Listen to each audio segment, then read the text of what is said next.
Tulay ng impormasyon, boses ng makabagong henerasyon. VDT NHS TV. Konektado sa sambayanang Pilipino. Sa mundo puno ng alinlangan, may balita kang maaasahan.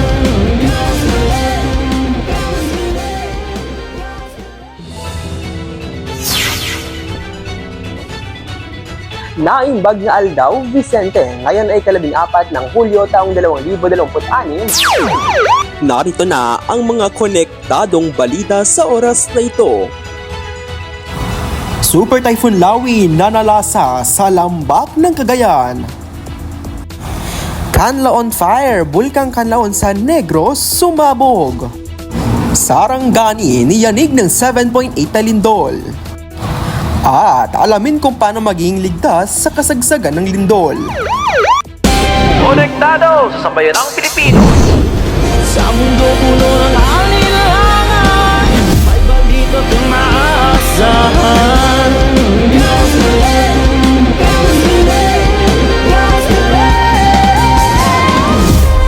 Konektado sa sambayanang Pilipino.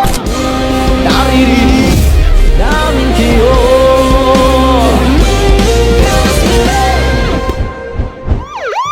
Para sa unang bulletin ng Campus Connect, kapapasok lang na balita, Bagyong Lawi nag-iwan ng matinding pagkasira ng mga pananim at bahay sa Cagayan. Bunsod ang dala nitong malakas na hangin. Makakasama natin live si Hailey. Hailey, kamusta kayo dyan ngayon? Edison, napakalungkot makikita ang sinapit ng ating mga kababayan dito sa lambak ng Cagayan.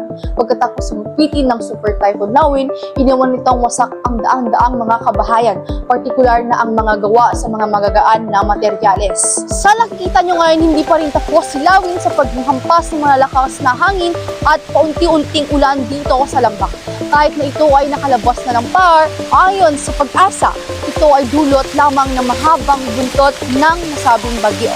Dito sa itinuturing na rice granary ng rehiyon, dapa at lubog sa baha ang mga malalawak na sakahan. Bagsak ang sektor ng agrikultura at dahil bilyong-bilyong piso ang halaga ng mga nasirang pananim na palay at mais na aanihin na sana ng ating mga magsasaka, malaking hampas ito sa kabuhayan ng mga probinsya. Kanya tayo amin akailian dito'y Cagayan, mariknak ti dagsen ti padasen ti tagaputi panang yornas ti Bagyong Lawin. Kadagiti balay ken daduma pay amula. Nga mamok ang natalingen-ngen ken natured ti Cagayano. Insigida nga imbilikuti na partak apa nagipaay ti relief packs ken tulong binhi para kadagiti mannalon tayo. Tapno daras makabawi ti agrikultura tayo. Iti panawen ti kalamidad awan ti mabati. Agkakadwa tayo at tumakder. Agtutulong ken bumangon kaswan Cagayan. Agtalinnaed tayo kumaan na talgen. Samantala, patuloy naman ang pamamahagi ng relief goods ng pamahalaan para sa mga apektadong pamilya. Mula rito sa Cagayan, Hailey Manyo, konektado sa sambayanang Pilipino. Balik sa'yo, Edison. Salamat, Hailey. Samantala, Bulkang Canlaon sa Negros, nag-alboroto na naman. Libo-libong residente stranded sa kanilang bahay. Para bigyan mo kang balita, John Paul, anong kaganapan dyan? Edison, binalot ng takot at makapal na buo ang mga residente rito sa Negros dahil sa biglang pagsabog ng Bulkang Canlaon. Umabot sa alert level 2 ang status ng bulkan, kaya agad na pinalikas ang mga pamilyang nakatira sa loob ng permanent danger zone. Sa kasalukuyan, nandito tayo ngayon sa evacuation center sa Negros upang magtanong-tanong sa kalagayan ng ating mga residente dito. Natakot po kami ng gusto. Umulan po ng malaking bato at napakadilim. Ang inisip ko lang po ay makaligtas ang aking anak. Hindi ko na alam. Naiwan lahat ng pananim namin doon. Paano na kami magsisimula ngayon? Sa ngayon, patuloy pa rin ang pamamahagi ng face mask at pagkain para sa mga bakwit upang maiwasan ng sakit sa respiratory system dahil sa ashfall. Mula rito sa Negros, John Paul Arway, konektado sa sambayanang Pilipino. Edison, balik sa'yo. Susunod, Sarangani niyanig ng 7.8 na lindol. Huwag mag-disconnect dahil magbabalik ang Campus Connect.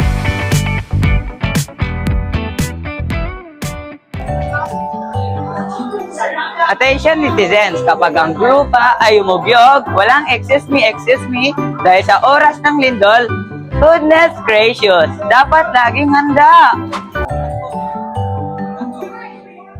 Aray ko!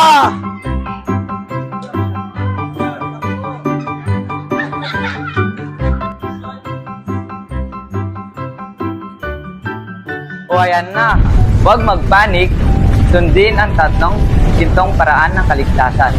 Mga bata, duck, cover, and hold on.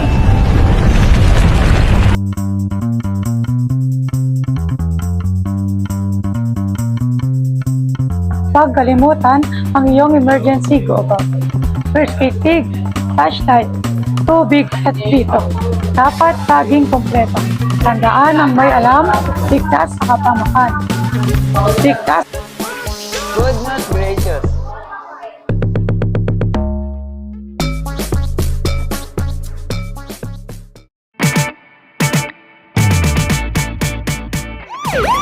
Nakakalungkot na balita, Sarangani at iba pang karatig na lugar sa Mindanao niyanig ng 7.8 na lindol. Narito ang report ni Sheila Duca upang tayo tumunik. Sheila, anong balita ran?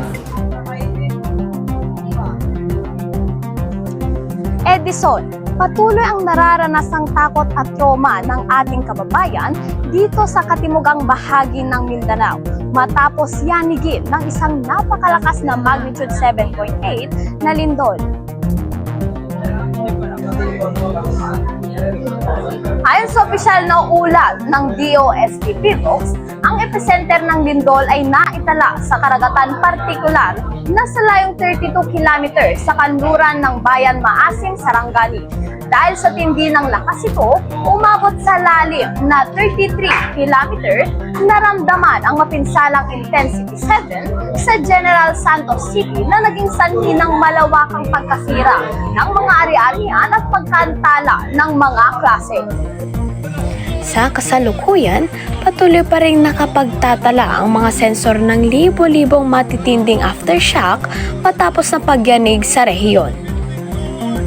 Batay naman sa pinakauling opisyal na situational report mula sa NDRRMC, umakyat na sa 72 ang kabuuang bilang ng mga kumpirmadong nasawi dahil sa kalamidad. Higit sa 1,300 naman ang naitalang sugatan habang 20 pa ang kasalukuyang pinaghahanap.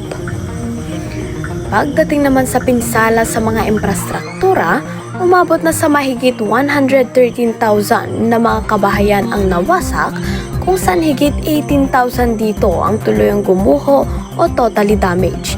Tinatansya naman ng pamahalaan na pumalo na sa 1.47 bilyong piso ang kabuuang pinsala sa mga kalsada, tulay at mga gusali ng gobyerno. Dahil sa matinding pinsalang ito, isinasailalim na sa state of calamity ang buong lalawigan ng Sarangani, Davao Occidental at ang lungsod ng General Santos upang mas mabilis na maibaba ang pondo at tulong para sa rehabilitasyon ng mga biktima. Patuloy ang pamamahagi ng Department of Social Welfare and Development o DSWD ng mga relief goods, family food packs at tents para sa libo-libong pamilya na pansamantalang nanunuluyan sa mga evacuation centers. Ayon nga sa PHIVOLCS, permanente na ang pag-angat ng seabed sa Sarangani dahil sa paggalaw ng Cotabato Trench. Saad din ng DNR, huwag magtayo ng estruktura rito dahil delikado ito sa tsunami at mga susunod pa na lindol. Mula rito sa Sarangani, Sheila Duca para sa Campus Connect. At yan ang mga nakalap na balita sa oras na ito. Mula rito sa Vicente D. Trinidad National High School, Igig, Cagayan, ito si Edison Panunsio. Sa pagbabalita namin araw-araw, katotohanan sinisiguradong mangingibabaw. Kami ang Campus Connected, Bayan, magandang araw.